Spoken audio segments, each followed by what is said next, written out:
नमस्कार बच्चों, स्वागत है आप सभी का हमारे YouTube चैनल पे। देखिए, आज एक बहुत महत्वपूर्ण टॉपिक पर चर्चा करेंगे जो कि है भ्रूणकोश, जिसे हम एम्ब्रियोसाइक के नाम से भी जानते हैं, और है भ्रूणपोष जो कि एंडोस्पर्म के नाम से जानते हैं। इन दोनों में अंतर को समझेंगे और ये अत्यंत महत्वपूर्ण है इसलिए क्योंकि ये यूपी बोर्ड परीक्षा में प्रतिवर्ष 2 नंबर में 3 नंबर में पूछा जाता है। ये टॉपिक जो है आवृत बीजी पौधों में जनन अर्थात sexual reproduction in flowering plant में मिलता है। सबसे पहले इसके परिचय को देखेंगे।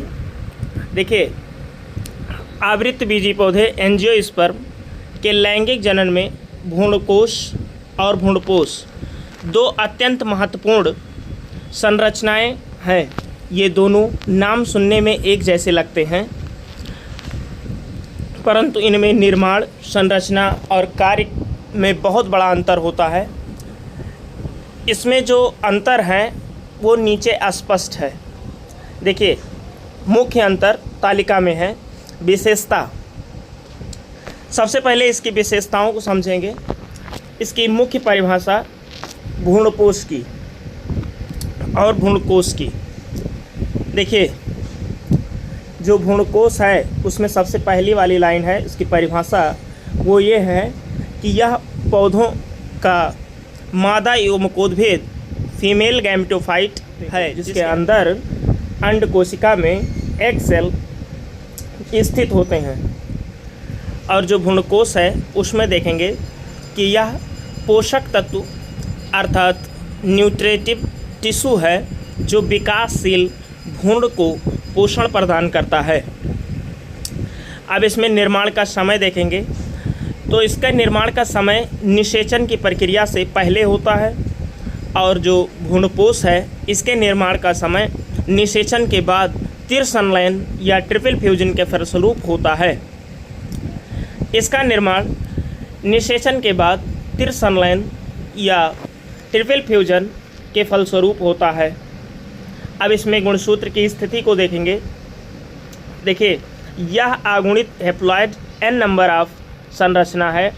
इसमें नंबर ऑफ केंद्रक 1 होते हैं। इसकी सभी कोशिकाएं सहायक प्रतिमुख अगुणित होती हैं।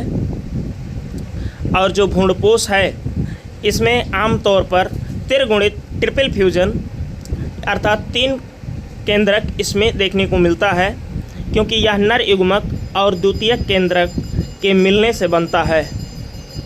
इसका कार्य जो है भ्रूणकोश का या निषेचन के लिए स्थान प्रदान करता है, और इसी के अंदर युग्मनज अर्थात जाइगोट का निर्माण होता है। देखिए, मेनली जाइगोट का निर्माण जब होता है जब फीमेल और मेल कि जर्मिनेटिव कोशिकाएं आपस में मिलती हैं और संलयित होती हैं, फ्यूज करती हैं, फिर उसके बाद जाइगोट का निर्माण होता है। अब भ्रूणपोष में देखेंगे कि यह बीज के अंकुरण और भ्रूण के विकास के समय उसे भोजन न्यूट्रिशन देता है। देखिए, अब कोशिकाओं की संख्या के बारे में देखेंगे जो इसकी विशेषता है। एक परिपक्व भ्रूणकोश सामान्यतः 7 कोशिकाएं और 8 केंद्रक, इसलिए इसमें देखिए इसमें 7 कोशिकाएं होती हैं और 8 केंद्रक होते हैं। 7 सेल्ड और 8 न्यूक्लिएटेड वाला होता है। अब भ्रूणपोष में देखते हैं, इसमें कोशिकाओं की संख्या अनिश्चित और बहुत अधिक होती है। इसमें कोशिकाएं बहुत ज़्यादा अर्थात मल्टी सेल इसमें पाए जाएंगे, लगातार ये विभाजित होती रहती है। अब इसके स्थान को देखते हैं। इसका लोकेशन यह बीजांड ओव्यूल के अंदर सुरक्षित रहता है। जो भ्रूणकोश होता है यह बीजांड के अंदर सुरक्षित रहता है। अब जो भ्रूणपोष है उसका जो स्थान है वो कहाँ है उसको समझ लीजिए।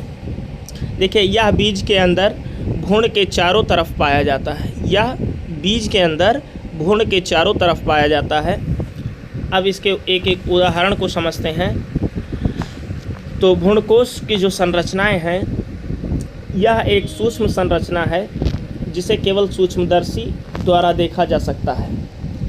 और जो भ्रूणकोश है अर्थात एंडोस्पर्म है, वो नारियल का पानी और उसका सफ़ेद भाग, मलाई तथा मक्के के दाने भ्रूणकोश के सीधे उदाहरण हैं। इसमें याद रखने का एक आसान ट्रिक है, भ्रूणकोश एम्ब्रियो सैक, यहाँ कोश का अर्थ है थैली, सैक यह वह थैली है जिसमें भ्रूण एम्ब्रियो बनता है।